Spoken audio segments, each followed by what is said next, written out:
In less than 1 week, the U.S. government will shut down if Congress can't come to agreements on spending bills that have so far exposed divisions within the Republican Party.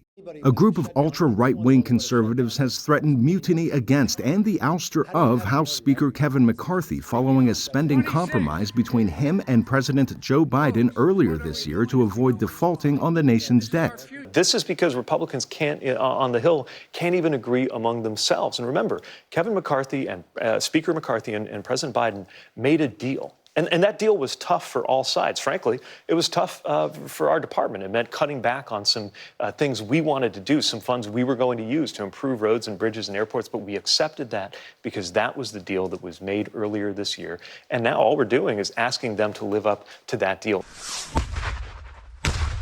That same group of Republicans who are members of the controlling party in the House of Representatives wants deep cuts to domestic spending as well as to U.S. support for Ukraine in its ongoing war against invading Russia.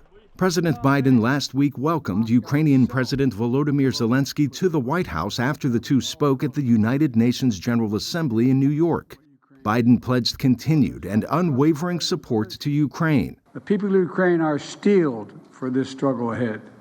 And the United States is going to continue to stand with you. McCarthy left $300 million of funding for Ukraine in an embattled defense spending bill before the House of Representatives. It's something unlikely to endear his far-right flank. I'll bet on Kevin McCarthy any day, and we certainly have time yet to go. But he's in a very difficult position because the holdouts keep saying to Kevin McCarthy, don't bring bipartisan bills to the floor. We don't want you to use Democrat votes to try to avert a shutdown.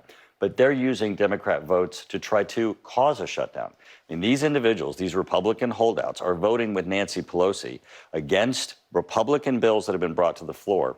McCarthy's party holds a slim majority in the House. Even as few as 5 Republican defectors are enough to derail any legislation the majority attempts to pass. Lawmakers who spent the weekend away from Washington returned Tuesday to try again to avert a government shutdown, which will happen at 12:01 a.m. October 1st if lawmakers fail to agree on even a short-term funding bill. Arash, Arabasadi, VOA News.